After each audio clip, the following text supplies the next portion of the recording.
Salam sejahtera untuk kita bersama. Selamat pagi. Pagi, Pak. Bapak Ibu semuanya yang telah berkenan hadir untuk menyimak ya sosialisasi eh, penerimaan mahasiswa baru gelombang 2 dari program Magister Kesehatan Masyarakat. Perkenalkan, saya Andri Dwi Hernawan ya. Sehari-hari saya bertugas di Universitas Muhammadiyah Pontianak, dosen aktif di Fakultas Ilmu Kesehatan dan Psikologi, dan saat ini saya diamanahi untuk mengomandoi ya, untuk mengomandoi program Magister Kesehatan Masyarakat.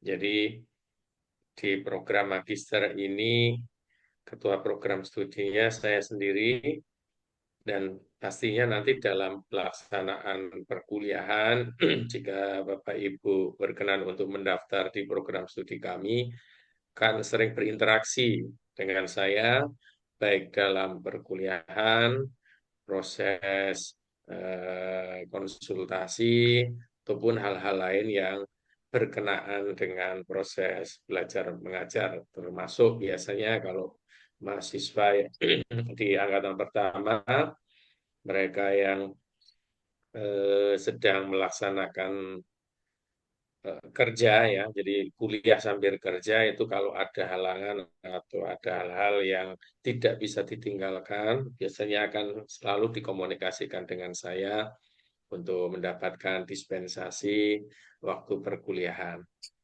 Baik, sosialisasinya akan kita mulai, dan saya mengapresiasi untuk Bapak Ibu yang sudah berkenan hadir.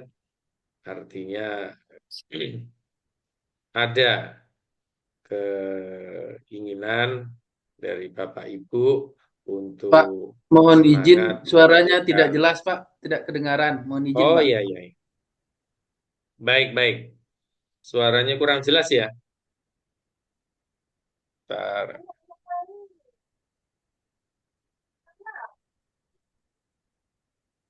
Oh, pintu. Tes, tes. Gimana suaranya? Mohon izin, Pak. Kurang jelas suaranya, Pak.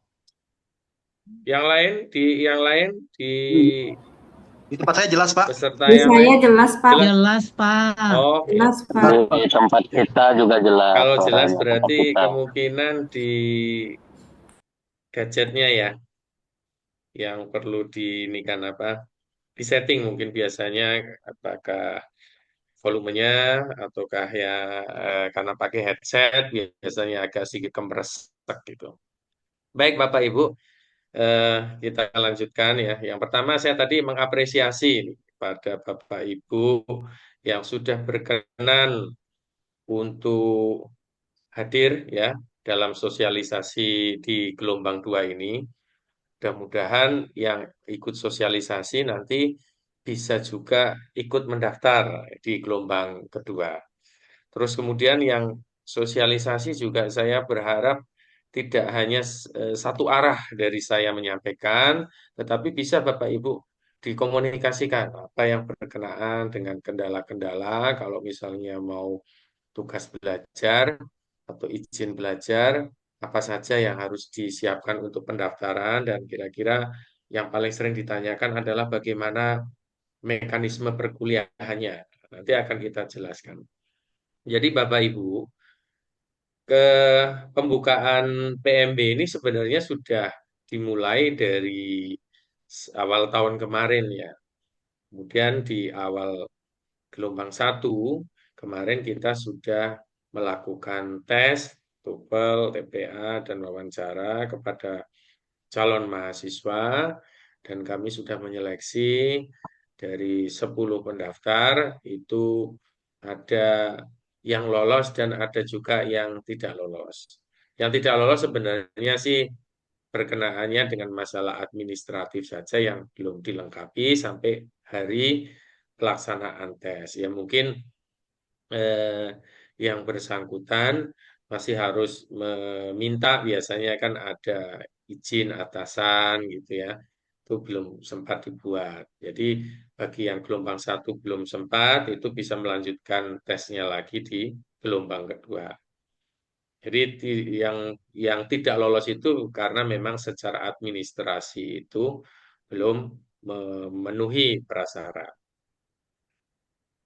Nah, kalau Bapak Ibu melihat perkenaan dengan filosofi pendidikan sarjana dan magister ini kan sebenarnya yang paling prinsip kan di metode belajarnya ya kalau kita lihat. Kalau pendidikan sarjana itu kan lebih instruksional dan struktur. Artinya apa yang dilakukan dosen sebagai fasilitator beserta mahasiswa yang ada di kelas itu komunikasinya lebih kepada pendampingan kompetensi. Jadi ya lebih banyak lah dosennya itu berinteraksi dalam bentuk ngajar ya. Sementara kalau di magister ini kan sifatnya konstruktif dan dialogis ya, karena dia mengembangkan ilmu pengetahuan, karena pendidikan akademik kan fokusnya untuk mengembangkan ilmu pengetahuan, kemudian menguatkan kemampuan analisis. Maka pembelajarannya lebih banyak dilaksanakan dengan dialogis. Jadi diskusi yang kita inginkan ya. Nah, kalau dari pengalaman kami memang berbeda dari pengalaman saya secara pribadi ya, dan juga beberapa dosen lain yang mengajar di program magister, itu kami merasa bahwa kalau ngajar S2 itu enak. Enaknya apa? Kita tidak perlu banyak menyiapkan bahan, ketika kita diskusi itu hidup. Gitu. Jadi pasti ada yang respon, saling tukar informasi, menanyakan hal yang masih belum jelas, mendiskusikan satu fenomena, menanggapi dan merespon apa yang studi kasus yang dibahas gitu. Itu lebih enak. Jadi untuk Bapak Ibu yang suka belajarnya itu interaksinya seperti itu, saya kira cocok. Apalagi hampir sebagian mahasiswa kami di gelombang satu itu hanya 3 orang kalau tidak salah saya, hanya 3 orang yang fresh graduate. Semuanya adalah orang-orang yang sudah bekerja di instansi pemerintah, BUMN maupun instansi swasta. Jadi menariknya di situ adalah ketika kita belajar itu dengan berdiskusi. Nah ini yang menjadi apa salah satu kelebihan dari pendidikan magister itu kita banyak berdiskusi. Kemudian yang kedua karena sifatnya konstruktif itu ya mau tidak mau yang namanya tugas itu pasti ada. Gitu. Jadi pendidikan S2 ini ya bisa dikatakan beberapa dosen itu kalau masuk setiap pembelajaran itu memberikan tugas. Kemudian dibahas. Ada yang tugasnya terstruktur. Setiap 3 pekan nanti baru dibahas. Ada yang mungkin dalam bentuk proyek. Nah, kalau dalam bentuk proyek itu sebenarnya setiap waktu itu ya ada mengerjakan tugas, tapi kan terkonstruksi menjadi satu proyek tertentu. Ya bisa dikatakan belajar di S2 itu lebih asik daripada belajar di S1.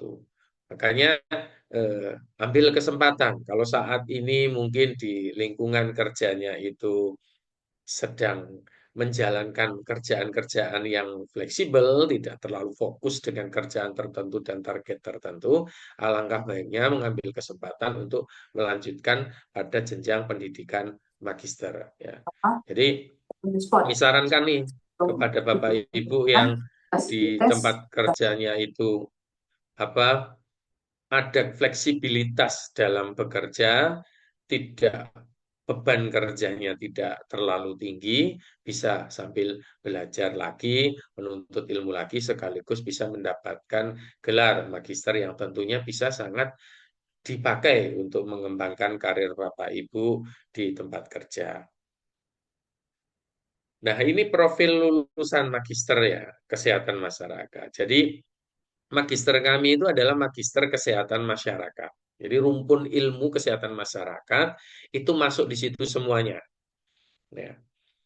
Dan Magister Kesehatan Masyarakat itu hampir di banyak perguruan tinggi itu menggunakan nomenklatur ini.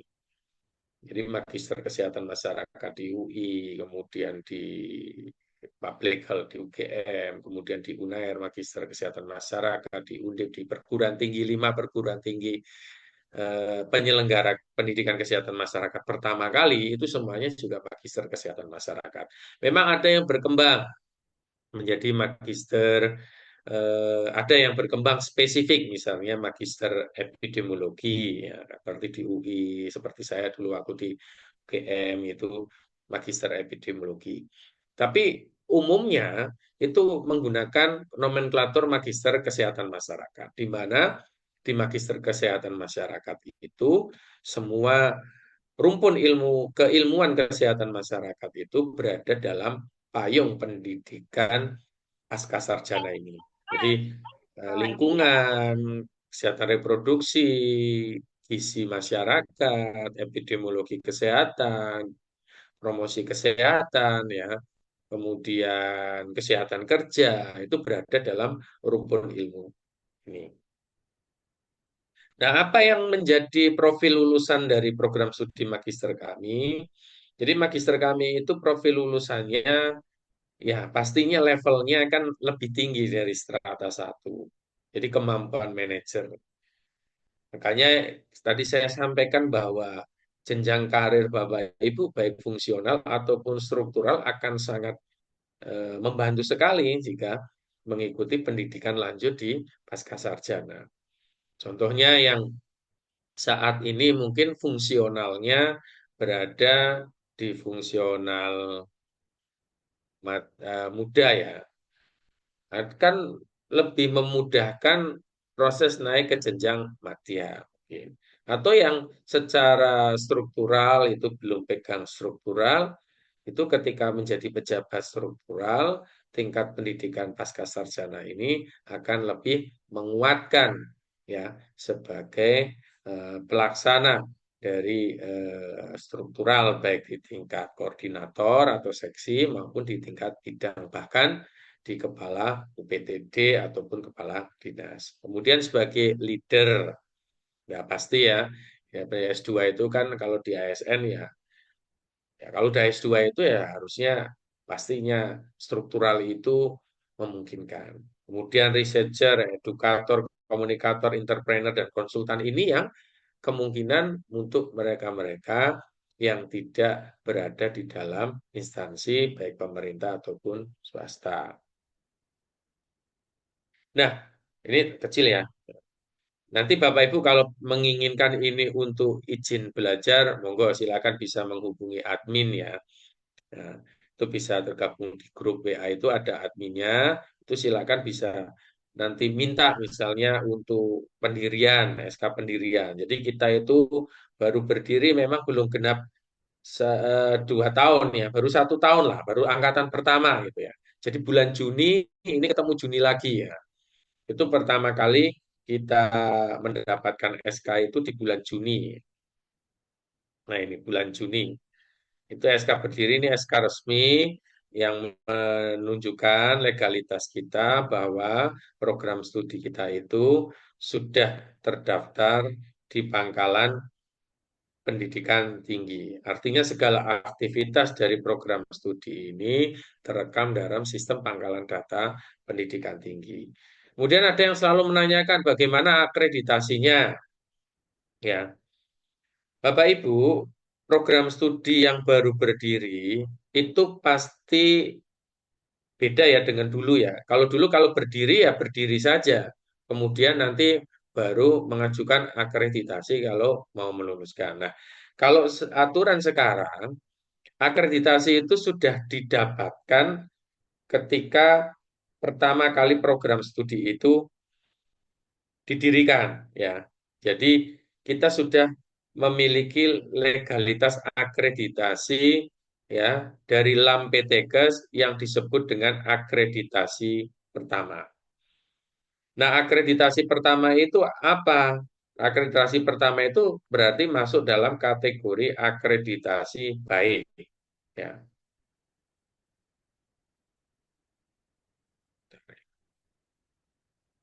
Nah, ini status akreditasi pertama itu termasuk akreditasi baik kalau di dalam peraturan tentang akreditasi ini. Jadi berapa lama waktu berlakunya akreditasi ini? Nah, waktu berlakunya akreditasi ini lebih pendek daripada akreditasi berikutnya, ya.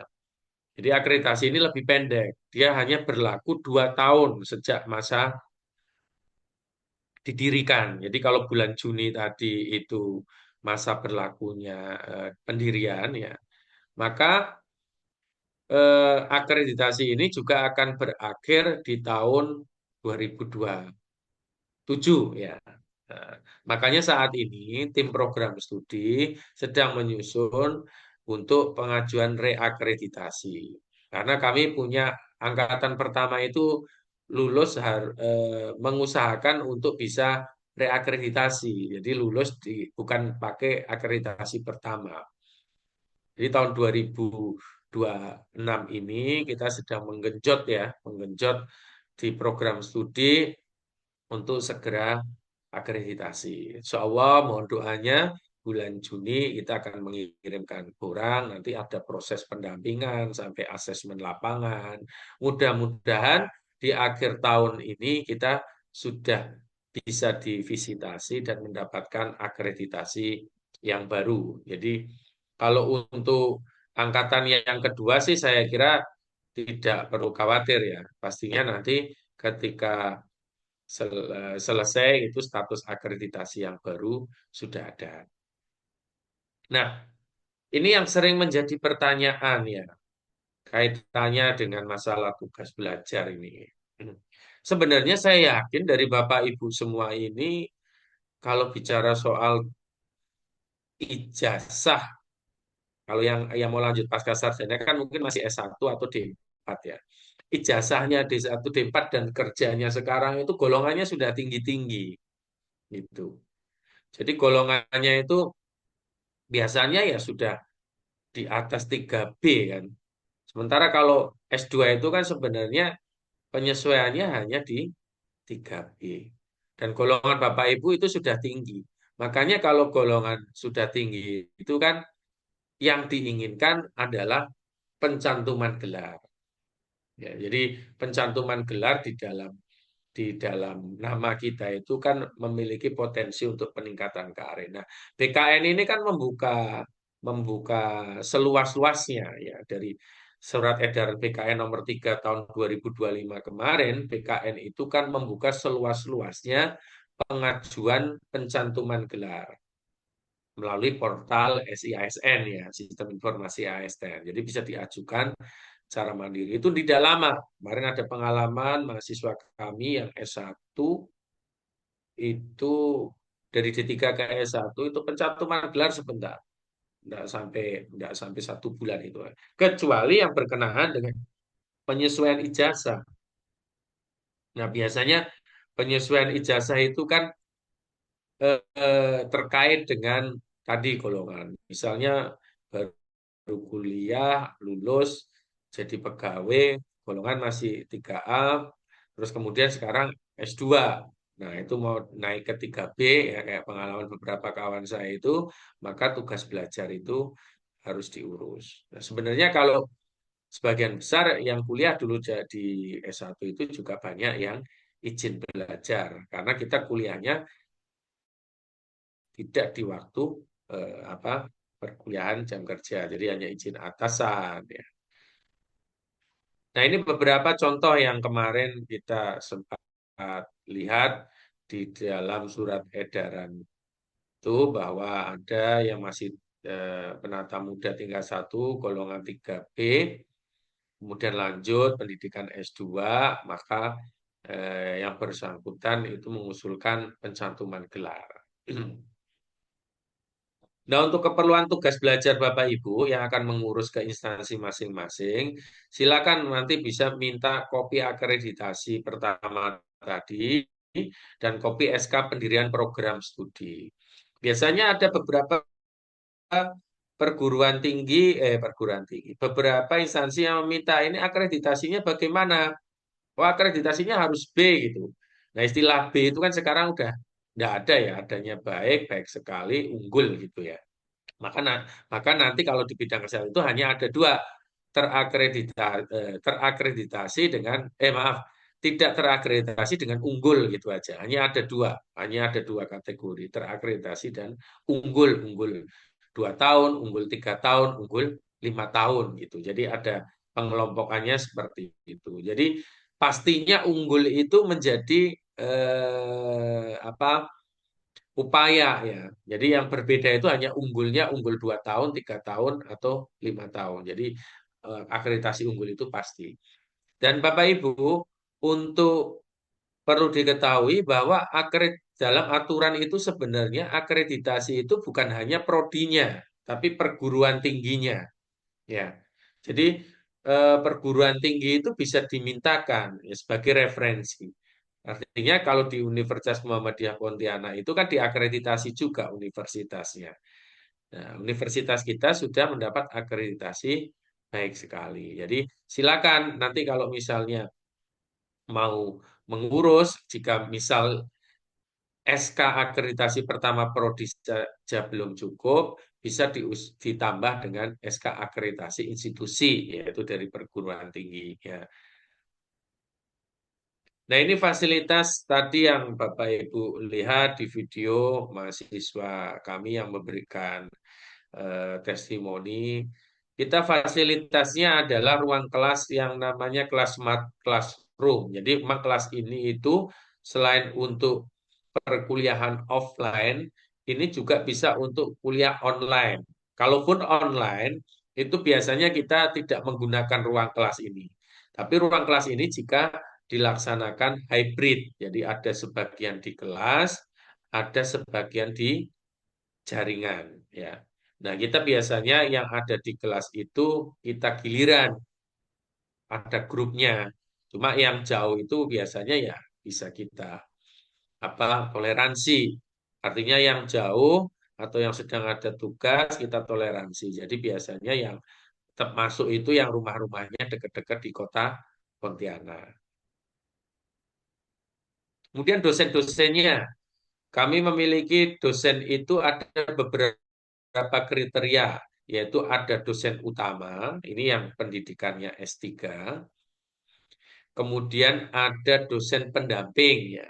Dosen pendamping ini dosen yang sedang saat ini melaksanakan pendidikan pasca sarjana program doktor. Nah, biasanya dosen pendamping ini yang telah selesai melaksanakan seminar proposal. Jadi dosennya sedang riset, kita minta untuk masuk berapa sesi dalam perkuliahan. Kemudian ada dosen tutor. Nah, dosen tutor ini dalam satu mata kuliah biasanya ada 2 pertemuan ya. Siapa dosen tutor? Dosen tutor adalah dosen prodi dari Fakultas Ilmu Kesehatan, dari dosen fakultas, dosen tetap juga dari Fakultas Ilmu Kesehatan dan Psikologi yang sesuai bidang, dan dosen yang bersangkutan masih pendidikannya adalah S2, tetapi jabatan fungsionalnya sudah lektor minimal. Kemudian ada dosen tetap universitas. Nah, ada beberapa mata kuliah itu yang merupakan mata kuliah universitas seperti Islam Kemuhammadiyahan. Kemudian ada juga mata kuliah kesehatan yang masih bersinggungan dengan program studi lain. Ya. Kemudian dosen luar biasa.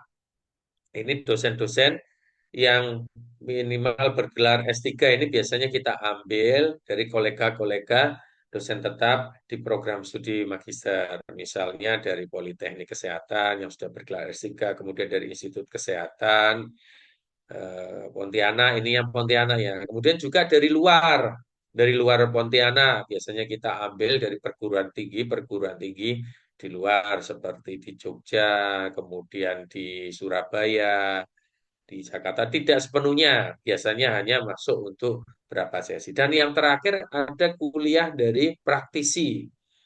Nah, praktisi ini biasanya yang akan masuk adalah mereka yang memiliki jabatan fungsional, muda atau madya ya. Kalau misalnya fungsional-fungsional kesehatan seperti penyuluh kesmat, adminkes, epidemiolog, terus kemudian ada pembimbing K3 itu biasanya kita ambil dari ASN. Sementara kalau praktisi lain yang tidak ada di dalam lingkup fungsional ASN, kita ambil dari non ASN, misalnya manajer HSE, manajer fasilitas kesehatan, direktur rumah sakit, ya biasanya kita minta untuk memberikan satu sesi perkuliahan yang bisa menjadikan apa lebih informatif dengan situasi-situasi perkembangan terkini terkait dengan keprofesian tersebut. Nah, ini kita sudah jalankan ya kemarin itu ada praktisi K3, kemudian praktisi adminkes. Nah, nanti sebentar lagi mungkin dari direktur rumah sakit sama dari praktisi epidemiolog. Ini dosen-dosen yang mengajar ya. Sekarang kita sudah kedatangan 3 dosen doktor lagi yang sudah menyelesaikan ya. Itu insya Allah di tahun angkatan Bapak Ibu ini kalau mendaftar itu bisa bergabung. Itu jadi ada 3 dosen prodi lagi yang bergabung. Tiga dosen prodi itu sesuai bidang ya. Jadi sesuai bidang kesehatan masyarakat yang sudah bergabung, yang baru lulus bulan Juni dan Mei dan Juni kemarin. Kemudian ada satu lagi yang dari Juni. Kemudian sisanya itu sedang melanjutkan dan sedang riset. Yang dari dalam itu ada Prof. Helman, Pak Firdaus, Pak Dedi, terus kemudian satu lagi Pak Dodi ya. Pak. Kemudian dosen-dosen tidak tetap itu ada Pak Malik ya. Ini data lama ya. Bu Sunarsi enggak, belum ya. Kemudian ada Bu Lydia Panco, Pak Dr. Fuad Arianto, kemudian Pak Rizky ini praktisi. Kemudian ada Pak Ulin ya dari UI juga. Ini Bapak Ibu syarat untuk pendaftarannya, ijazah dan transkrip nilai yang dilegalisir, akreditasi saat ini dari prodi sebelumnya, surat izin atasan, rekomendasi kemampuan akademik, ya biasanya ini dari pembimbing S1-nya dulu, kemudian TPA, TOEFL. Nah, kita akan melaksanakan kalau Bapak Ibu mendaftar, kita akan melaksanakan TPA dan TOEFL itu tanggal 4 Juli dan tes wawancara. Semuanya dilaksanakan secara online. Ya, jadi untuk gelombang kedua atau tahun kedua ini semua pelaksanaan tes kita laksanakan secara online. Jadi kemarin yang gelombang 1 itu TPA-nya kita online, TOEFL-nya kita online, wawancaranya juga kita laksanakan online. Yang penting waktu TPA TOEFL, Bapak Ibu siapkan 2 gadget. Satu gadget untuk mengerjakan soal, satu gadget untuk memantau. Nah, jadi pengawasnya itu mantaunya lewat Zoom. Kemudian wawancaranya nanti menggunakan Zoom. Jadi tidak perlu datang ke Pontianak. Praktis, datang ke Pontianak itu nanti hanya untuk kuliah aja. Dan kuliahnya itu pun dari 16 kali pertemuan itu nanti hanya beberapa sesi saja ke Pontianak. Ya, nanti ada dan nanti saya akan tunjukkan jadwal yang sudah pernah berlaku. Dan nanti silakan mendaftarnya di link ya, karena kita sedang pengembangan aplikasi untuk pendaftaran PMP online terpadu dari universitas sedang pengembangan. Jadi pendaftarannya itu melalui link yang nanti bisa di Bapak Ibu lihat di kemarin ya, flyer kemarin yang sudah disampaikan. Bisa mendaftar di link itu. Kemudian membayar biaya pendaftaran sebesar 500.000. Jadi biaya pendaftarannya itu 500.000 untuk mengikuti tes TPA, TOEFL, dan wawancara. Kemudian setelah dinyatakan lulus, maka akan mendapatkan LOA, Letter of Acceptance. Nah, Letter of Acceptance itu di situ untuk memberikan keterangan kapan waktu daftar ulangnya dan untuk mengurus perizinan di instansi Bapak Ibu sekalian. Ini biaya kuliah. biaya kuliah ini untuk yang backgroundnya sarjana kesehatan masyarakat. Jadi kalau yang sarjana kesehatan masyarakat itu dia tidak ada matrikulasi. Nah, kalau di kami di Universitas Muhammadiyah Pontianak ini ada skema Bapak Ibu. Skema di semester 1 itu dibayar lunas, terus skema di semester 1 ini dicicil. Ya. Jadi nanti setelah dinyatakan lulus, maka kalau yang dibayar lunas itu maksudnya dibayar lunas itu dibayar lunas dana pembangunannya ya. Jadi DPU dana pengembangan universitas itu ya kalau zaman dulu itu istilahnya uang gedung lah. Uang gedung kami untuk program magister itu tidak mahal Bapak Ibu.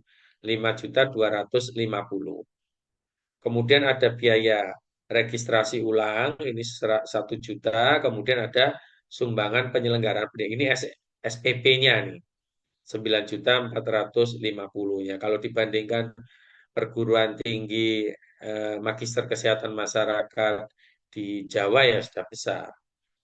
Bahkan kalau tidak salah istri saya itu tahun 2021 kuliah di UGM itu UKT-nya sudah 15 juta. Ya UKT. Kita juga pakai UKT juga, tapi kita jauh itu ya. Jadi totalnya kalau dibayar lunas uang gedungnya itu adalah 16.700.000. Bagaimana kalau skemanya tidak kita bayar lunas uang gedungnya? Ya kita bisa bayar dicicil di semester 1 2 juta dulu, nanti semester 2 2 juta, semester 3 1.250.000.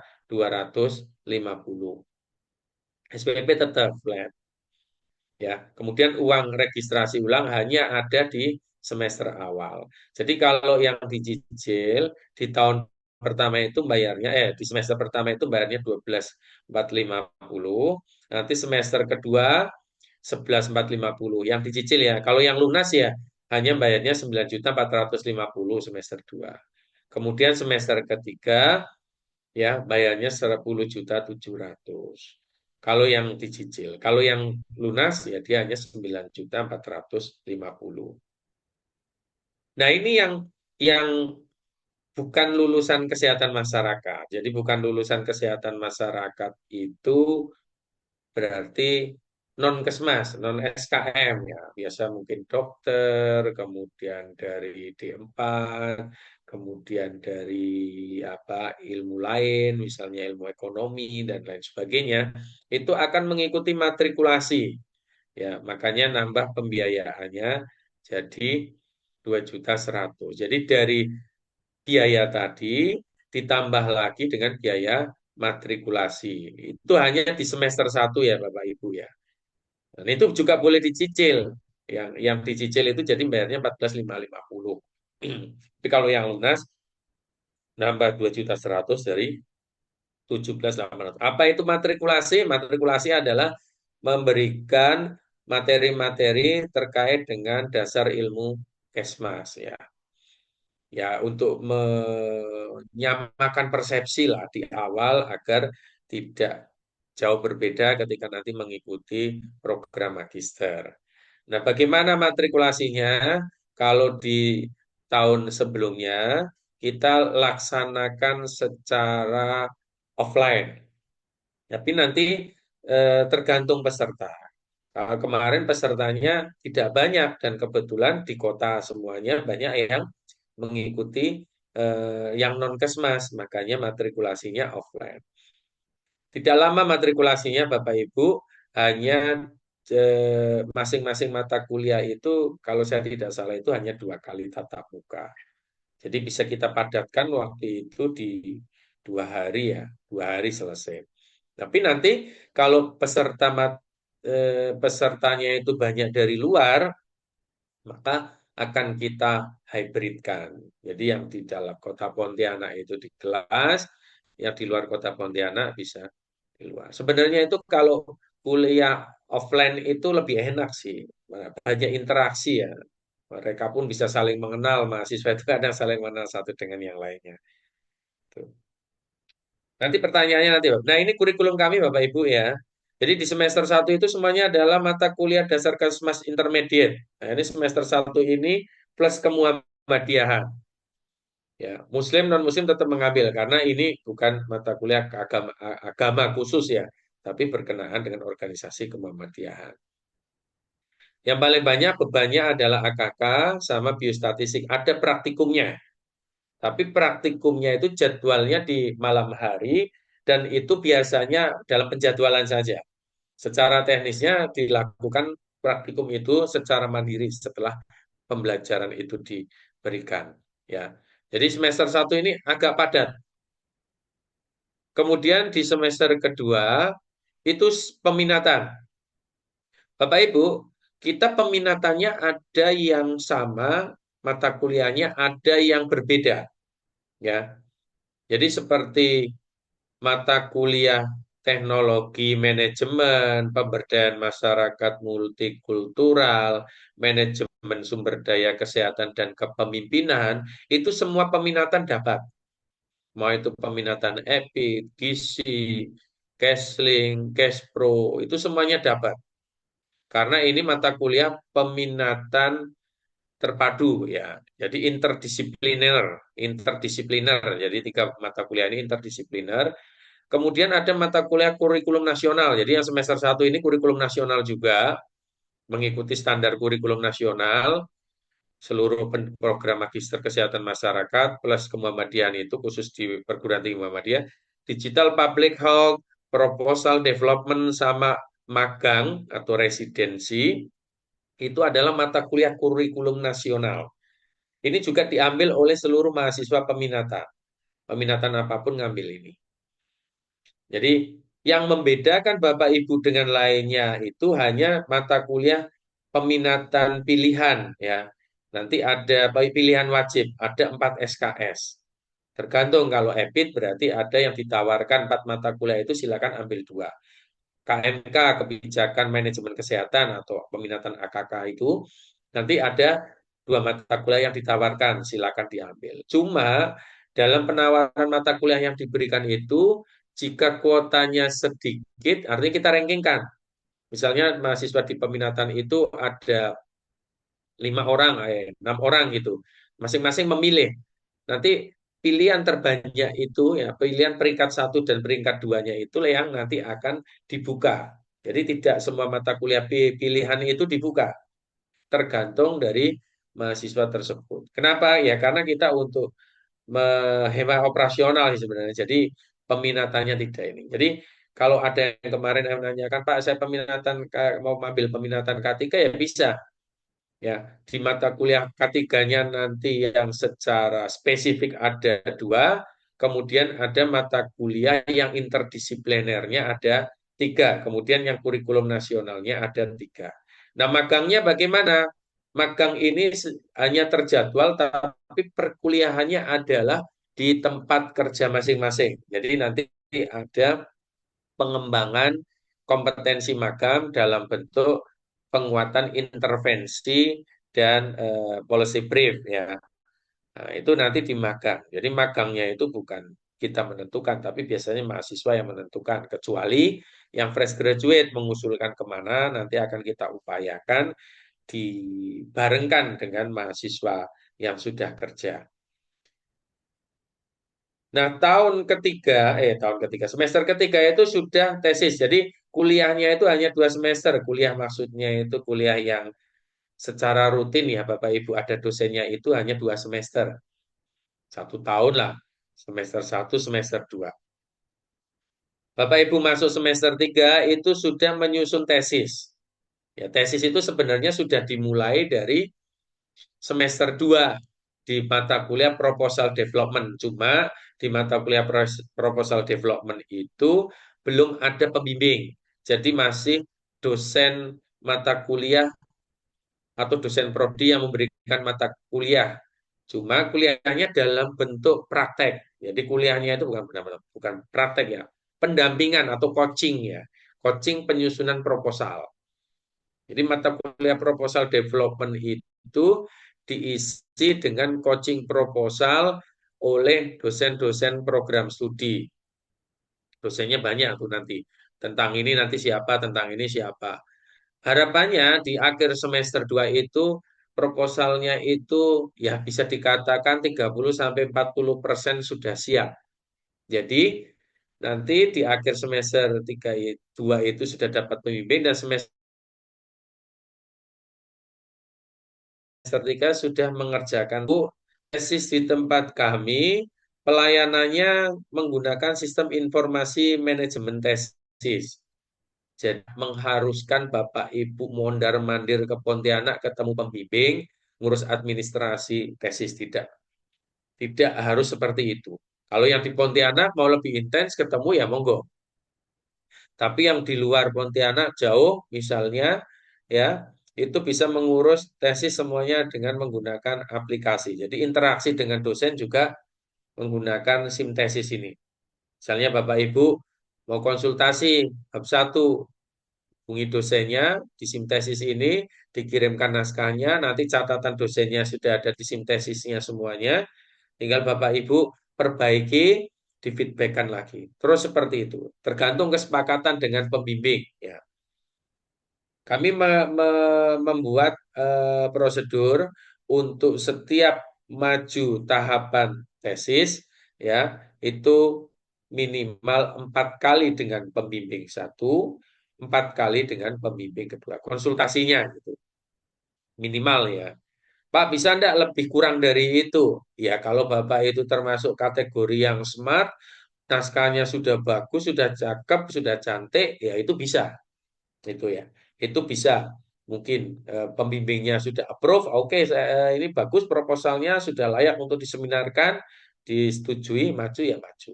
Dan untuk ngurus administrasinya tidak harus ke Pontianak, semuanya pakai sintesis ini.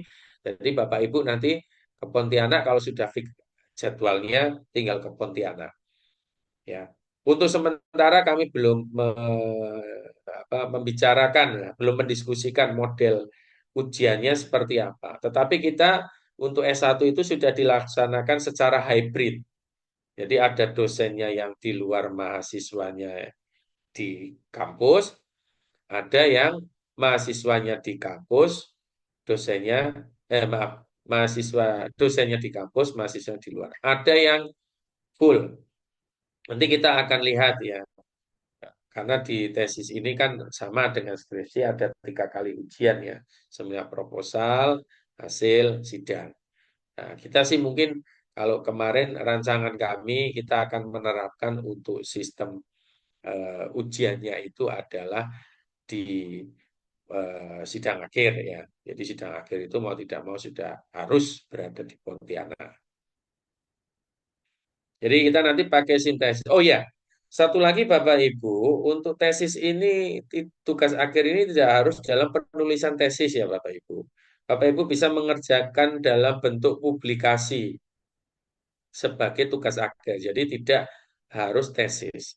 Misalnya menyusun naskah publikasi, kemudian dipublikasikan dalam jurnal nasional terindeks Sinta, minimal Sinta 2, atau jurnal internasional terindeks minimal Scopus Q4 itu boleh dijadikan sebagai syarat lulus. Jadi kalau Bapak Ibu mau memilih jalur jurnal, berkonsultasi dengan prodi, topiknya apa, jurnal yang mau dituju apa, nanti akan ditunjuk pembimbing, pembimbing akan memberikan arahan, Bapak Ibu riset, nulis, kemudian setelah naskah itu publish, Bapak Ibu tinggal ujian gitu. Jadi tidak ada lagi apa seminar proposal hasil sidang, hanya sidang saja.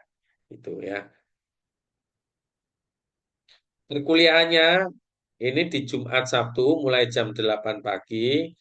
Kita pakai satu kelasnya itu maksimal 25 sebenarnya ya.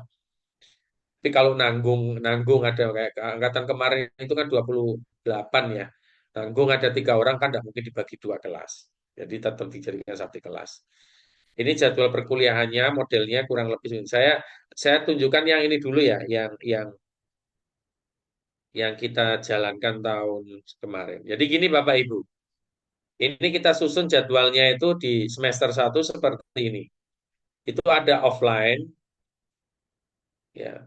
pertemuan pertama itu memang kami mengusahakan offline. Ya, ini kan untuk membentuk chemistry ya antar mahasiswa, kemudian pengelola, dan juga dosen. Jadi membentuk chemistry biar mahasiswa itu merasa bahwa oh sekarang sudah memasuki jenjang perkuliahan, udah pasca sarjana gitu ya, sudah mulai menjadi mahasiswa kembali. Kita membangun chemistry, nanti ada penerimaan ada acara PMB-nya, orientasi mahasiswa sebentar, kemudian dilanjutkan dengan perkuliahan. Habis itu daring, daring, daring, kemudian ada hybrid. Hybridnya itu kan kalau kemarin itu karena ada 3 grup ya, ada kita jadi 3 grup. Jadi hybrid itu yang grup A itu berarti dia yang ada di kampus, sisanya di jaringan. Dan grup B ada di kampus, sisanya di jaringan. Seterusnya, ya. Nanti ada offline lagi, ada offline lagi. Nah sebenarnya kalau kita hitung itu offline-nya ya 3 kali, ya. Sisanya sisanya full online, full daring. Pak, boleh enggak waktu kalau saya jauh itu enggak bisa ikut hybrid ya? Silakan nanti komunikasi dengan saya. Itu biasanya nanti kalau yang tidak bisa hybrid ya online. Cuma kalau offline itu kita tidak menyediakan hybrid. Sementara tidak menyediakan hybrid. Kalau online ya, offline ya full berarti harus di kampus. Kalaupun nanti ada kegiatan atau acara, biasanya nanti izin, gitu ya. Jadi perkuliahan untuk semester 1 itu 3 kali datang ke Pontianak. Ya, nanti akan kita inikan lagi apa kontrol lagi seperti apa nanti. Biasanya waktunya sih sudah timingnya sudah saya buat selama 16 pekan itu sudah saya buat waktu-waktunya kapan. Jadi Bapak Ibu kalau yang sudah menjadi mahasiswa nanti akan tahu oh jadwal offline-nya kapan kapan kapan gitu. Ya ini offline itu sebenarnya untuk Bapak Ibu juga bukan untuk kami ya. Kalau untuk Bapak Ibu offline itu kan untuk membangun tadi chemistry dengan kawan-kawannya berdiskusi dalam satu kelompok ya, dalam dalam apa satu angkatan, saling mengenal, saling tahu pekerjaannya, saling bisa berinteraksi satu sama lain sehingga nanti tugas-tugas bisa dikomunikasikan. Kemudian untuk yang semester 2, ini semester 2 filenya belum saya PDF kan. Nah, semester 2 itu yang sudah kita laksanakan ya, itu kita hanya ada 2 kali offline ya, di pekan ketiga dengan pekan ke-14 ya. Jadi ada 2 kali offline. Jadi totalnya dalam semester itu ya paling tidak ada 5 pekan dalam satu semester. Maaf, dalam 1 tahun itu ada 5 kali untuk ke Pontianak melaksanakan perkuliahan.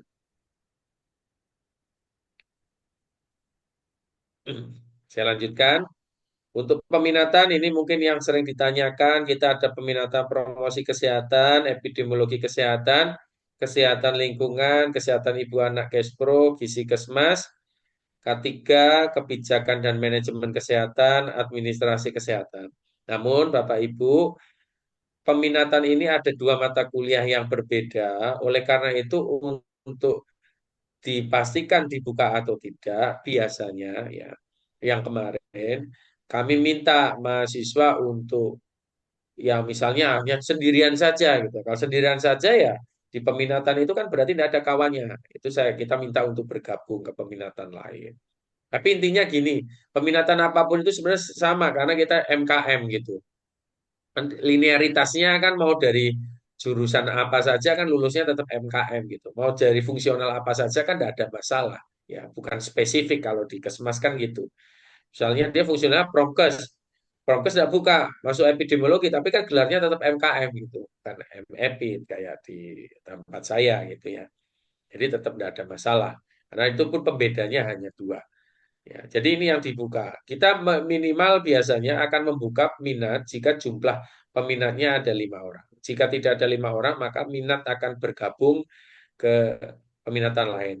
Tentunya biasanya itu ya disampaikan dulu ke mahasiswanya. Nah, baik Bapak Ibu, saya kira ini informasi dari kami. Jika tertarik, eh, Bapak Ibu bisa nanti kita diskusikan ya. Untuk materinya nanti bisa disampaikan ya oleh oleh apa admin ya. Nanti setelah selesai acara nanti admin bisa menyampaikan. Silakan Bapak Ibu, kalau ada yang ingin ditanyakan lebih lanjut, monggo silakan.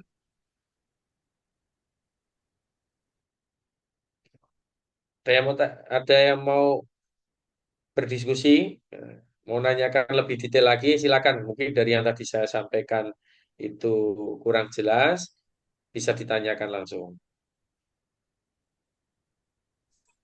Mohon Untuk izin, daftar, Pak Andri izin bertanya, Pak. oh ya silakan Pak Agung ya. Ya, Pak Andri, salam kenal. Bismillahirrahmanirrahim. Assalamualaikum warahmatullahi wabarakatuh. Waalaikumsalam warahmatullahi wabarakatuh. Pak Andri, saya sangat tertarik ya dengan prodi Magister Kesehatan Masyarakat yang baru dibuka oleh Universitas Muhammadiyah. Khususnya tertarik pada peminatan K3 ya, karena saya praktisi K3 di salah satu perusahaan pertambangan di Indonesia. Eh, saya ingin menanya yang tadi Pak Andri bilang ketika ada salah satu mahasiswa yang hanya berminat di salah satu peminatan itu otomatis tidak dibuka prodinya ya untuk menghemat biaya operasional. Nah, nanti kalau misalnya nih saya kan fokusnya otomatis kan pasti akan ke K3 ya peminatannya Pak ya. Untuk sejauh ini Pak peminatan K3 itu sudah ada berapa orang ya Pak yang berminat di peminat. Kemudian yang kedua untuk saya sendiri ya karena saya di swasta, perusahaan swasta, karyawan swasta, bukan ASN. Otomatis saya memiliki jadwal ya. Untuk periode ini saya ada di Kalbar. Mungkin periode berikutnya saya akan ada di Sulawesi atau di Kalimantan lain gitu ya. Otomatis untuk datang itu agak sulit. Namun periodikal roster kerja saya itu setiap 56 hari kerja itu ada 14 hari libur gitu. Artinya 14 hari itu saya akan ada standby di Pontianak ketika saya sudah mencapai roster kerja 56 hari. Kira-kira Ya. itu dua pertanyaan dulu Pak. Kira-kira bagaimana ya Pak? Apakah masih memungkinkan atau tidak Pak untuk timing tersebut? Terima kasih Pak Andri. Assalamualaikum warahmatullahi wabarakatuh. Baik, terima kasih Pak Agung ya atas pertanyaan yang disampaikan. Begini Bapak Ibu ya, tadi saya sampaikan bahwa peminatan itu memang minimal dibukanya adalah 5 mahasiswa. Artinya dengan 5 mahasiswa kita bisa mengcover biaya operasional untuk 2 mata kuliah tadi yang berbeda. Bagaimana jika misalnya tidak mencapai 5, Pak? Kami hanya berdua saja atau sendiri saja. Yang pasti kami sarankan pertama kali adalah berkompromi dulu dengan kawannya. Kira-kira ada ndak yang minat lain itu. Tapi terkekeh misalnya, Pak, ndak bisa itu minat lain gitu. Ya kita akan carikan opsi ya. Misalnya Pak, harus banget Pak kami tidak boleh selain K3 misalnya. Ya, walaupun sebenarnya magister K3 itu yang spesifik K3 ya, itu saya tidak tahu. Kalau tidak salah nanti cek di PD Dikti ya. Seingat saya yang khusus spesifik K3 itu ya kayak di UGM itu ya, yang titelnya MSc itu ya. Tapi dia pun rumpunya di FKKMK itu, Fakultas Kedokteran dan kayak Bu Eli itu ya. Nah, Bu Eli itu kalau tidak salah itu K3 tapi bukan prodinya itu di bawahnya Magister Sains. Jadi dia minat juga namanya minat K3 atau konsentrasi K3. Bagaimana kalau ternyata kami harus seperti itu dan sudah tidak ada lagi jalan keluar, tetap harus K3, ya kita bicarakan bahwa berarti akan ada pembiayaan di luar itu gitu loh. Di luar SPP.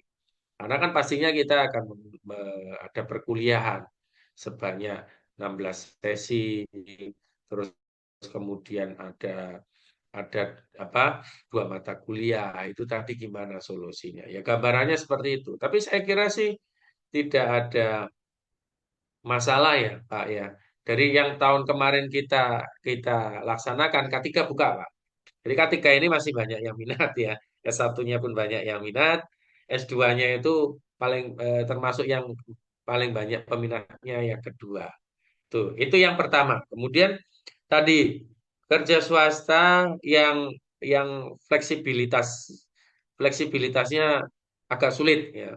Jadi kalau misalnya pure misalnya 2 bulan ya 2 bulan ya 2 minggu harus dikerja nanti baru 2 minggu pas cuti. Nah Pak, kalau pas jadwal saya cuti pas tidak di Pontianak, pas tidak offline gimana? Sementara pas saya habis offline itu pas saya di sana gitu. Ya nanti kita izin. Nah, nanti Bapak bisa menyampaikan izin ke saya gitu. Nanti akan kita lihat, oh kalau memang ada tugas yang tidak bisa ditinggalkan, ya akan kita upayakan untuk kita buka hybridnya. Kalau banyak itu kayak tahun kemarin itu ada, awalnya kita mau offline kan, tapi ternyata banyak yang tidak bisa datang karena ada masalah, ya kita bicarakan offline-nya kapan ini. Ya, itu kan ada grup biasanya ya. Ada grup kita ada grup angkatan, ini offline-nya mau kapan nih? Kemarin terjadwalnya di rancangan kita tanggal sekian, oh ternyata banyak yang tidak bisa kita undurkan. Jadi selalu saya komunikasikan dengan mahasiswa yang fleksibel. Kalau misalnya memang tidak bisa, kita buka hybrid. Jadi yang jauh itu bisa tetap kuliah. Terus kemudian ada juga pertanyaan di chat grup. Kami misalnya di pulau gimana Pak? Gitu. Ya, saya pengen daftar tapi saya di pulau gimana? Asalkan ada sinyalnya, asalkan ada sinyalnya untuk kuliah online silakan. Ya. Kemudian Pak, saya pas offline-nya itu tidak bisa hadir. Dari 3 kali offline itu saya mungkin tidak bisa hadir sepenuhnya. Komunikasikan dengan saya. Makanya kalau pas offline-nya tidak mau izin, ya, pas offline-nya mau izin, online-nya harus hadir terus. Jadi biar memenuhi 70% pertemuan. Strateginya kan gitu. Jadi misalnya, Bapak Ibu, oh saya mau offline Pak. Offline saya itu kalau bisa saya udah betul-betul tidak bisa ke Pontianak gitu. Paling bisanya dalam 1 semester itu 2 kali. Ya. Ya silakan nanti komunikasikan dengan saya. Jadi jangan sampai nanti pas online tidak hadir juga. Gitu. Jadi upayakan hadir. Online hadir kan bisa ya. Kalau online hadir itu bisa. Yang penting ada sinyalnya itu tadi. Ada sinyal dan ada jaringan internet yang memadai. Kemudian ada juga itu ya Pak Agung ya. Jadi insya Allah akan kita berikan fleksibilitas untuk perkuliahan ya. Untuk sesi perkuliahan akan kita tetap fleksibilitas karena kita memiliki hybrid tadi. Jadi hybrid itu kan solusi.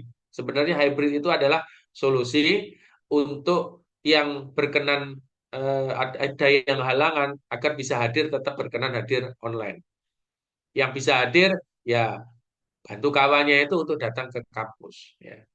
Pasti ada. Dan saya yakin sih pasti ada setiap ini malah biasanya ada mahasiswa yang ke kampus itu setiap minggu tetap ada kalau pas kuliah Jumat Sabtu ada yang pasti di kampus karena ada yang non reguler kan non reguler apa yang belum bekerja. Jadi dia fresh graduate tadi pasti ada. Tidak kita prasyaratkan jumlah yang ada di kampus itu berapa. Kemudian eh, saya kira itu Pak Agung ya. Saya jawab dulu yang di kolom chat ini kaitannya dengan izin atasan ya bagi ASN dan peminatan apa yang saat ini banyak diminati.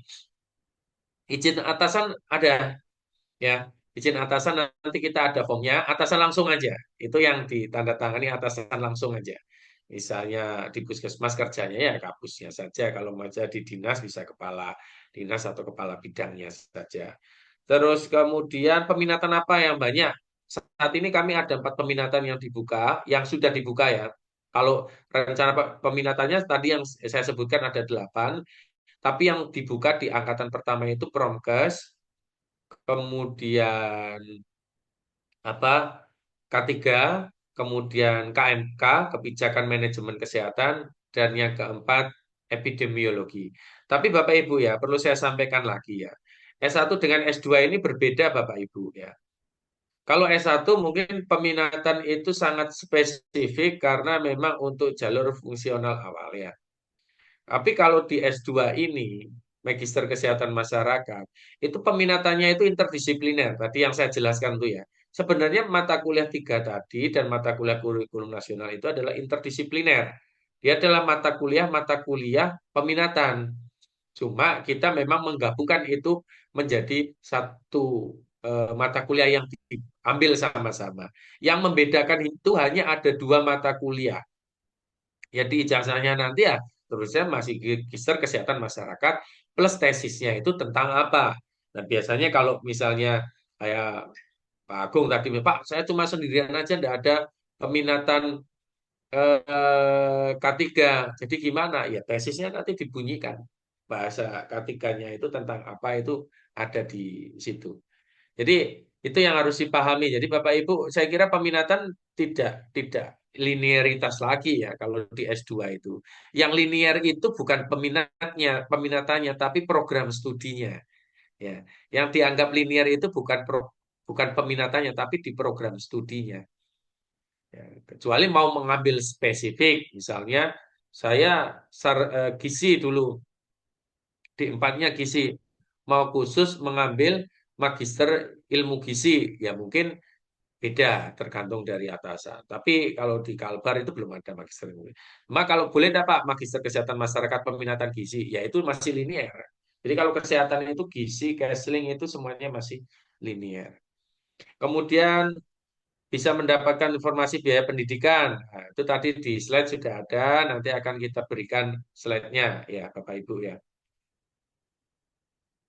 Oke, silakan mungkin ada yang mau ditanyakan lagi, ada yang mau tanya lagi, monggo. Baik, Pak. Terima kasih, Pak. Pak Nanang Rusadi dari Sintang. Silakan Pak. Ya, baik. Terima kasih, Pak, atas kesempatannya, Pak. Saya Nanang Rusadi dari Kabupaten Sintang. Ada beberapa hal yang mau saya tanyakan, Pak, terkait perkuliahan ini, Pak. Yang pertama yang mau saya tanyakan ialah mengenai kehadiran, Pak. Nah, kehadiran ini saya kira ini penting ya supaya nanti di dalam perkuliahan kami bisa maksimal. Nah, yang mau saya tanyakan itu terkait seperti kami yang sudah mungkin bekerja, lalu mungkin ada kesibukan di dalam pekerjaan tersebut. Nah, kami tidak bisa mencapai 70% kehadiran itu mestinya bagaimana, Pak? Itu yang mau saya tanyakan. Lalu yang berikutnya tadi sudah dijawab yang terkait offline itu ya bisa ditiadakan kalau memang itu tidak sempat ya Pak. Betul ya Pak? Ya. Nah, itu dulu Pak dari saya Pak. Nanti mungkin berikutnya mungkin ada pertanyaan lain nanti saya sampaikan lagi. Baik, terima kasih Pak Nana. Sebenarnya desainnya kan gini ya Bapak Ibu ya. Offline itu yang saya sebutkan tadi 3 kali itu kan sebenarnya bisa dikatakan itu kan prosentase 30% ya. 30% dari ketidakhadiran Bapak Ibu. Tapi kan di dalam aturan pembelajaran, bahkan mungkin dari BKN sendiri ya, dari BKPSDM Bapak Ibu semuanya yang sudah bekerja di jalur pemerintah, itu kalau tidak kuliah tidak hadir sama sekali aja kan pasti malah justru tidak keluar izinnya. Jadi kayak perguruan-perguruan tinggi yang dari Jawa itu kan kuliahnya semuanya full online gitu. Itu tidak dibolehkan malah. Sebenarnya ya memang harus ada offline ya. Itu yang diminta gitu. Makanya kami menyediakan offline itu justru untuk memberikan kemudahan dalam proses perizinan belajar. Jadi BKSBN-nya nanti tahu lah ini kuliahnya full online, kalau online nggak boleh nih. Kalau ada offline-nya, ya offline-nya terbatas, Pak. Hanya 3 kali gitu ya. Nah, 3 kali itu kan jumlah yang bisa dikatakan itu yang manusiawi lah untuk datang ke Pontianak dalam 1 semester. Tapi kalau Pak saya pas offline berhalangan, ya izin tadi itu, Pak. Kan masih ada space untuk izin gitu ya. Cuma itu ya sebenarnya izin kan secara pribadi ya oke lah fleksibel. Tapi kan materi saya nggak dapat, nggak kumpul sama kawan. Jadi saya selalu menyarankan Mas tolong upayakan offline itu datang. Kalau nggak datang Pak, nggak bisa Pak, ya izin aja sama saya. Nanti akan terhitung ketidakhadiran izin gitu. Ya mungkin dosennya ada penugasan atau minta aja dengan kawannya info penugasannya ada atau tidak, tinggal dikerjakan. Jadi kita masih fleksibel lah di dalam sebenarnya kita realisasinya masih fleksibel. Ya, termasuk kalau misalnya pas online, Pak, ya biasa mahasiswa, Pak, saya ada pelatihan, jadi saya 2 gadget boleh, Pak. Yang penting saya sampaikan, tolong tetap nyimak ya Bapak Ibu. Nanti jangan sampai dosennya bilang atau tanya Bapak Ibu los gitu. Oh ya, siapa gitu. Pak, saya lagi tugas. Kayak sekarang itu ada yang jadi tenaga kesehatan haji. Saya lagi tugas haji, Pak. Bisa enggak Pak sambil kuliah? Saya katakan, nah itu ya silakan. Kan yang ini kan fasenya online semuanya. Bapak tinggal amati aja. Itu mah perbedaan waktu yang cukup beda itu ya. Kadang ya pas kuliah itu online gitu kan. Diminta dosennya online ya online gitu. Ada. Jadi gitu Pak Nana ya. Artinya kita sebenarnya tetap fleksibel. Soal kehadiran kita fleksibel. Yang tidak kita inginkan adalah tidak ada sama sekali perkuliahan offline gitu loh. Yang tidak kita inginkan. Jadi artinya apa? Sebagai program studi kita membuka perkuliahan offline tetap ya. Program studi membuka perkuliahan offline tetap. Kemudian fleksibilitasnya nanti kembali kepada masing-masing mahasiswa. Kalau mahasiswa tidak bisa hadir, ya silakan buat izin gitu. Kemudian kalau misalnya bisa hadir ya hadir, wong kuliah offline itu seneng kok, bukan bukan tidak seneng gitu. Tanya aja nanti yang sudah kakak kelasnya seneng enggak kuliah offline ya seneng ya pasti Pontianak ngumpul gitu bareng-bareng ada juga kegiatan-kegiatannya tuh. Cuma ada beberapa kan yang mungkin jauh ya biaya harus ke Pontianak itu naik pesawat Pak misalnya. Ya, misalnya Pak Agung tadi pas bekerja di waktu harus ke Sulawesi misalnya. Wah, itu kan harus ke Pontianak gimana Pak? Ya udah, berarti offline-nya diganti dengan online. Atau kalau dari prodi tidak menyelenggarakan hybridnya, karena kalau hanya melayani satu orang kan tidak mungkin kita membuka hybrid kan, ya izin berarti. Makanya saling berkomunikasi juga dengan satu angkatan. Itu lumrah lah saya kira dalam kuliah pendidikan pasca sarjana kan sekarang sejak efisiensi itu kan juga sudah ada edaran dari pendidikan dari kementerian ya untuk pendidikan pasca sarjana agar ada fleksibilitas. Dan kita fleksibilitasnya kita pakai classroom Bapak Ibu. Mungkin nanti LMS-nya kita pakai Spada untuk semester angkatan Bapak Ibu. Biar kita pakai classroom. Jadi setiap materi pun kalau dia online ataupun hybrid itu nanti sama admin diunggah di classroom. Jadi kita tahu ada penugasan di situ, misalnya dikerjakan juga harus dikirimkan di situ. Jadi komunikasinya itu di media, tidak hanya media WA ya, grup, tetapi juga menggunakan classroom. Jadi di classroom itulah nanti jejak rekaman Bapak Ibu hadir, tidak hadir, mengumpulkan tugas, itu ada di situ semuanya. Dari saya itu, ya mudah-mudahan bisa dipahami ya Pak Nana ya. Dan ada Pak, pertanyaan fasilitas. Ya, silakan Pak. yang belum dijawab tadi Pak, terkait ketika kami tidak mampu 70% mengikuti Oh, perkuliahan, mestinya bagaimana Pak? Ini karena iya ya. kita kan tidak tahu bahwa pekerjaan kita ini mesti dituntut seperti apa dan Ya. mungkin bisa jadi bersamaan dengan kegiatan perkuliahan itu Pak. Terima kasih. Baik, nah, terima kasih Pak. Ya, bagaimana jika tidak mencapai 70%? Biasanya asesmennya akan dilakukan di akhir Pak. Jadi pada saat akhir sebelum nilai itu keluar, nah, kalau ujian kan UTS, kalau kalau ada UTS ya UTS, kalau tidak ada pakai project ya dikerjakan project. Kemudian kalau ada UAS ya udah pasti ya UAS itu biasanya ada yang secara online diberikan sama dosen, ada yang dikumpulkan lewat classroom. Jadi kalau komponen itu sudah terpenuhi tidak ada masalah. Apalagi OBE itu kan tidak berbasis penilaian itu, Pak. Penilaiannya project. Nah, bagaimana dengan kehadiran yang tidak mencapai 70%? Ya, biasa di akhir sesi nanti, di akhir pekan ya, di akhir perkuliahan sebelum diinput nilai, para dosen pasti akan mengecek. Dari admin akan merekapkan kehadirannya, para dosen akan mengecek. Nah, yang kehadiran-kehadiran kurang itu dispensasi dari dosen berarti biasanya diberikan dalam membuat penugasan khusus ya. Jadi penugasan khusus kepada mahasiswa untuk menyelesaikan apa tugas-tugas pengganti dari kehadiran yang tidak mencapai 70%. Tapi ya konsekuensinya pasti penilaiannya akan sedikit berkurang dibandingkan kawan-kawannya. Itu Pak Nanang ya. Yang sudah dilakukan sih seperti itu. Jadi kalau saya pribadi biasanya kalau ada mahasiswa yang kurang nilainya, saya langsung japri, ya saya katakan ini Pak, tolong segera kerjakan tugas ini, saya tunggu sampai besok pagi karena nanti akan untuk menambah penilaian. Soalnya kehadirannya kurang gitu atau nilainya kurang gitu. Biasa gitu. Baik Pak, Ya, terima saya kira itu. kasih atas penjelasan Pak. Oke. Ada pertanyaan lagi, fasilitas perkuliahan apa saja yang dapat saat menjadi kuliah? Nah, saya masih rancu ini, maksudnya sarana prasarana atau seperti apa? Kalau untuk sarana prasarana, karena kita ada 3 model kuliah tadi ya, offline. Offline itu di kelas. Kelasnya itu smart classroom, kemudian hybrid, ada yang di kelas, ada yang di luar.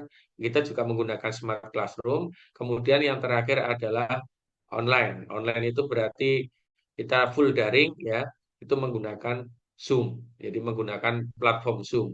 Nah, internetnya ya tidak disediakan dari kami, ada kuotanya ya dari masing-masing Bapak Ibu. Kemudian tentunya fasilitas-fasilitas lain terkait dengan pembelajaran tadi ya untuk pengurusan tesis kita menggunakan sistem informasi tesis. Nah, kalau ada seragam ya tidak ada. Seragam itu tadi yang di video seragam itu seragam dibuat mereka satu angkatan ya. Jadi satu angkatan kemarin memang kita pengen ada ciri khas angkatan kita, terus buatlah seragam, buat logonya, terus untuk dipakai pada saat offline, untuk foto bersama pada saat offline ya. Ya kuliah itu kan harus ada jejak rekamnya juga, apalagi di era modern seperti ini kan harus ada fotonya. Kan. Jangan sampai nanti kayak yang sudah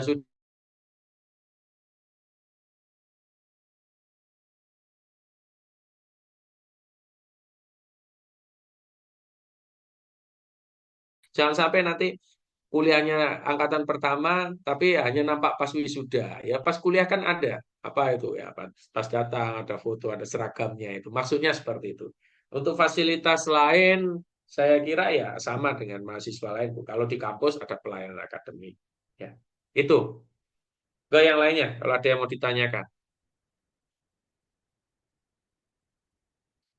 ada lagi Firiadi ini gimana Izin Pak.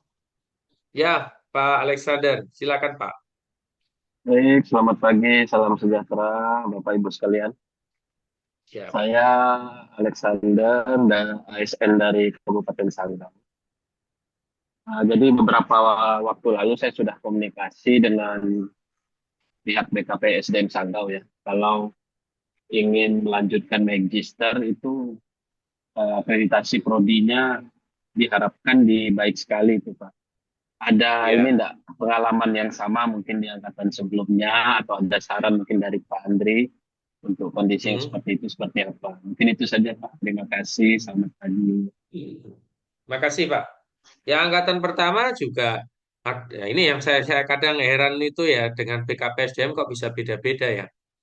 Jadi angkatan pertama itu mahasiswa kami ada yang dari Dinas Kesehatan Provinsi, Rumah Sakit Sudarso, kemudian di lingkungan Dinas Ketapang, Sintang, Melawi, Sambas, ya, terus Landak, Sanggau, semuanya ada sih, ada kalau tidak salah sebarannya ada. Yang pernah ya, yang pernah menyampaikan kepada saya, mereka mendapatkan tugas belajar, SK-nya itu ya, itu yang pernah dikirimkan ke saya itu adalah yang dari Ketapang, kemudian dari Sambas juga terbit.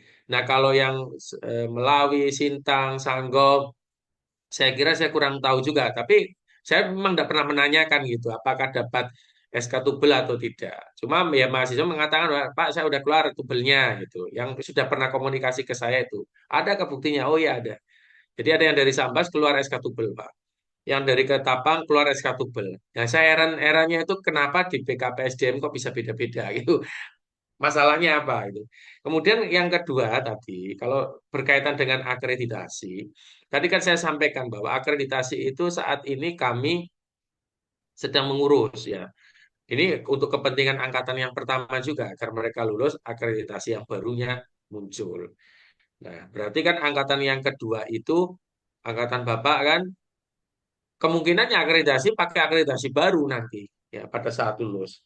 Nah, sebenarnya saya pun heran juga, kadang BKPSDM yang dipakai itu akreditasi pada saat mau daftar atau akreditasi pada saat lulus, karena BKPSDM sendiri beda-beda. Pada saat lulus, waktu melaporkan selesai tugas belajar, itu diminta akreditasi baru, Pak. Karena istri saya juga ASN dan lingkup kerja kawan-kawan kami juga banyak yang ASN. Jadi problemnya semuanya sebenarnya adalah di BKPSDM-nya. Ya, enggak tahu lah, mungkin BKSDM kalau ada pendekatan yang serius, ya beda. Kalau yang pendekatannya tidak serius, mungkin lain. Ya. Serius dalam tanda kutip. Saya kira itu ya. Jadi kalau soal pengalaman, yang pasti untuk angkatan pertama ini ada yang terbit ya, ada yang terbit SK tubelnya.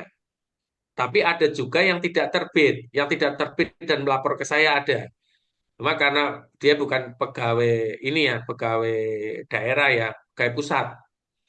Jadi pegawai pusat, Pak dari sana tidak terbit gitu. Kemudian ya udah ditunda aja dulu gitu kuliahnya. Kalau udah ditunda, nah kami udah kadung daftar, ambil cuti aja dulu saya bilang kan. Ambil cuti aja dulu. Nanti kalau kita sudah akreditasinya sana mau nerima akreditasi kita ya monggo. Nah itu Pak, saya terus terang Pak Alex, jadi itu urusannya di BKPSDM. Tapi yang pastinya kita sudah pernah menyurati seluruh BKPSDM.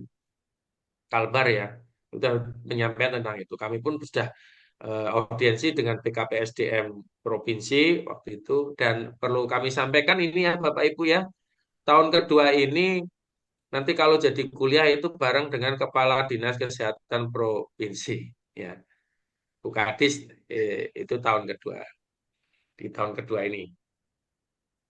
Tahun pertama yang dari provinsi udah ada banyak tuh yang udah daftarnya dari Dinas Kesehatan Provinsi sama dari Rumah Sakit Sudarso. Makanya yang daerah ini kadang ya tidak tahu saya ada perbedaan ya, mungkin kebijakan atau seperti apa. Saya kira harusnya bukan kebijakan, mungkin ya itu tadi karena ada beberapa PKPSDM itu kan yang ngurus, ada yang tidak nguruskannya. Ya, silakan. Apalagi kalau pertimbangannya gini loh. Di Kalimantan Barat itu kan baru ada satu-satunya. Ya mestinya BKPSDM itu menilainya dari situ. Apa mau apa pegawainya itu kuliah keluar, udahlah tidak bantu biaya, nyuruh kuliah keluar, nanti katanya absensinya tidak bisa gitu. Kuliah full online pun tidak dibolehkan. Jadi saya tidak ngerti. Ya, ya gitu Pak Alex ya. Yang jelas ada dari pengalaman kami, angkatan pertama memang dari Ketapang sama Sambas yang sudah melaporkan, menunjukkan kepada saya ya pernah mengirimkan SK tugas belajarnya terbit dari Pemdanya kepada saya itu dari dari Pemda Ketapang sama dari Pemda Sambas itu yang pasti Pak. Yang lainnya tidak tahu saya terbit atau tidaknya. Kemudian yang tidak terbit juga pernah ada itu dari pusat. Saya kira itu Pak. Baik, terima kasih Pak Andri. Ya mudah-mudahan tetap semangat Pak ya. Yang saya kira tadi kan referensi yang saya berikan bahwa tujuan Bapak Ibu itu ya saya kira kalau jenjang jabatan apa pangkatnya itu kan sudah di atas 3B semua ini.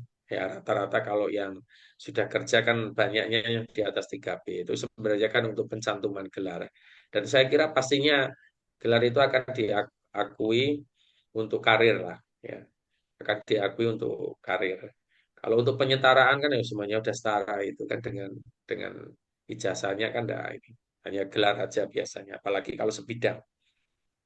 Silakan yang lainnya. Izin Pak Andri. Oh ya, Bu Wuri, silakan Bu. Baik Pak. Assalamualaikum warahmatullahi wabarakatuh.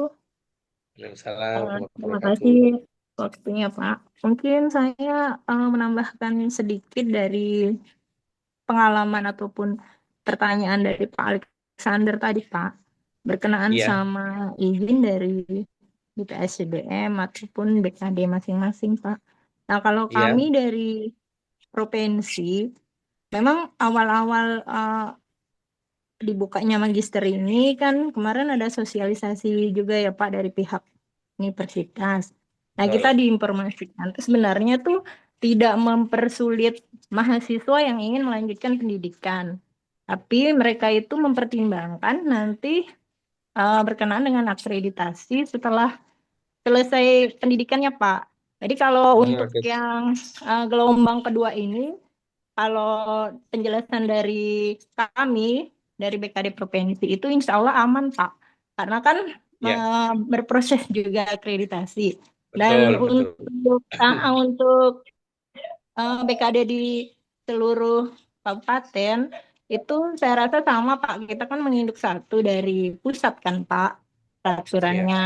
Hanya dari provinsi itu pertimbangannya nanti pada mahasiswanya, maksudnya nanti penyesuaian.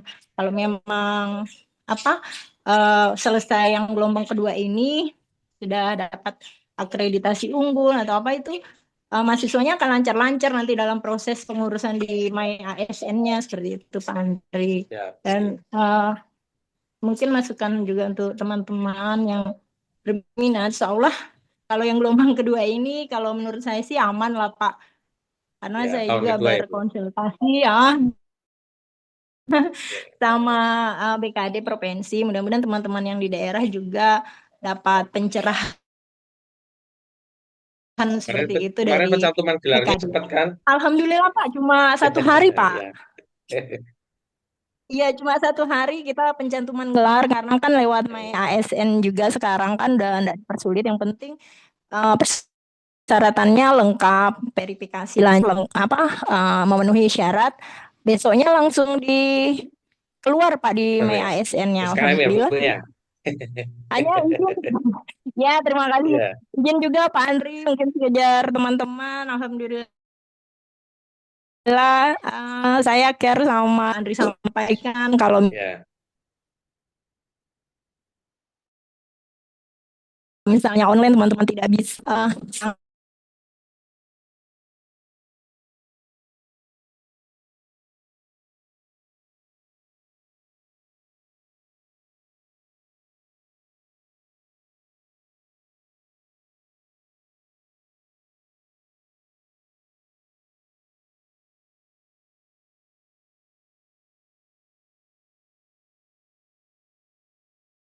kita terlambat dan 3,5 jam ke perkuliahan kita enggak di ini kan gitu ya Pak.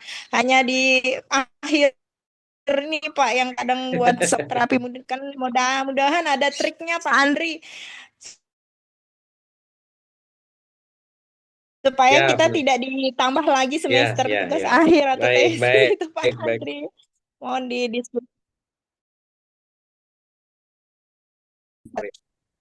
Baik. Waalaikumsalam warahmatullahi wabarakatuh. Terima kasih banyak Bu Wuri ya, Bapak Ibu. Bu Wuri ini bimbingan saya yang baru selesai juga di wisuda dan tertarik untuk ikut sosialisasi. Beliau ASN juga, jadi ya mungkin pengalaman dari yang tadi beliau sampaikan itu bisa jadikan referensi. Ya prinsipnya saya kira kalau untuk Kalimantan Barat ini masih lebih fleksibel lah. Yang dilihat adalah akreditasi pada saat lulus, bukan akreditasi pada waktu mendaftar ya.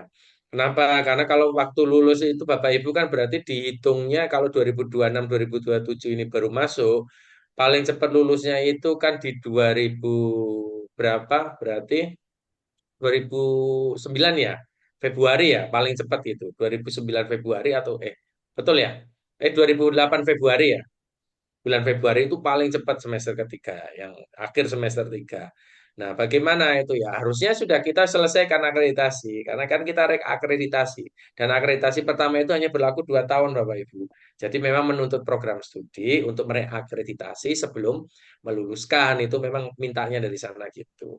Saya kira tidak ada masalah lah, karena dinas provinsi juga biasanya selalu berinteraksi dengan universitas ya, BKPSDM atau dari Pemprov itu kan selalu berinteraksi dengan universitas. Saya kira tidak ada masalah untuk tugas belajar, monggo lah silakan itu diurus dengan masing-masing. Kemudian yang kedua tadi soal fleksibilitas ya. Tadi kata Kak Bun ini jangan dipersulit ya. Udah mau kalau kami gini loh, prinsip saya orang orang yang udah kerja mau kuliah itu berarti punya niat yang sangat mulia gitu. Dan istri juga mengalami itu. Pengen lanjut, pengen kuliah, berarti kita punya niat mulia. Kan itu aja sudah sulit tuh. Dengan kuliah itu kan sulit tuh.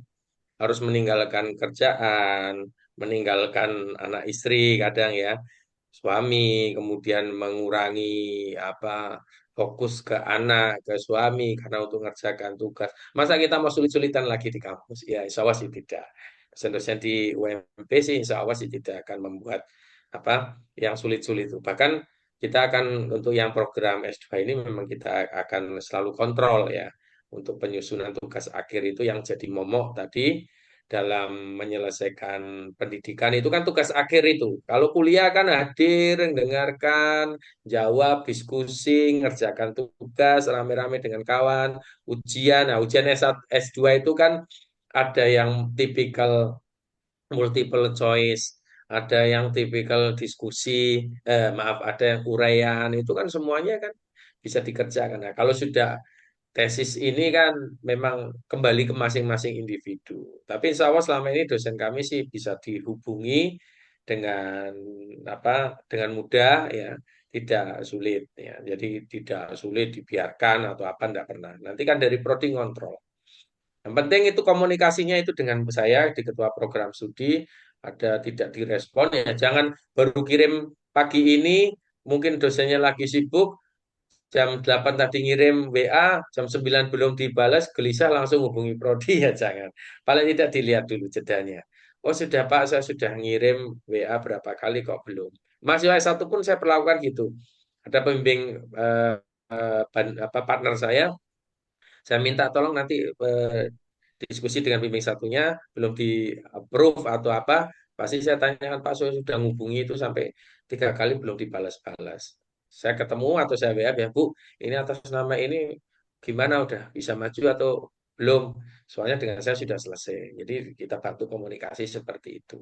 Ya, itu terima kasih ya testimoninya dari Bu Wuri ya. Mudah-mudahan bisa menyemangati yang lain. Baik, Bapak Ibu, ini waktunya sudah jam 10.39. Masih ada yang mau ditanyakan? Kalau tidak ada, Bapak Ibu bisa gabung di link grup WA PMB. Kemudian nanti informasi apa di situ bisa ditanyakan langsung ke admin atau admin nanti yang akan menginformasikan hal-hal yang berkaitan dengan PMB. Terima kasih Bapak Ibu atas waktu dan kehadirannya. Saya ucapkan mudah-mudahan bisa bergabung. Saya ucapkan selamat juga ya sudah mengikuti sosialisasi yang singkat ini. Namun saya kira bisa memotivasi lah untuk bergabung dengan prodi MKM ya. Kalau soal pengajar, insya Allah kami ya qualified semuanya karena kami sudah ada S3 itu 4 orang yang sesuai bidang, 2 orang tidak dari universitas dan ada tambahan 3 lagi tahun ini ya. Jadi angkatan Bapak Ibu itu akan ketambahan 3 lagi dosen bidang S3, dosen yang doktor. Terima kasih Bapak Ibu, sampai jumpa lagi, sampai ketemu lagi. Nanti mudah-mudahan bisa ketemu lagi di kelas magister angkatan 2026. Sampai ketemu lagi. Assalamualaikum warahmatullahi wabarakatuh.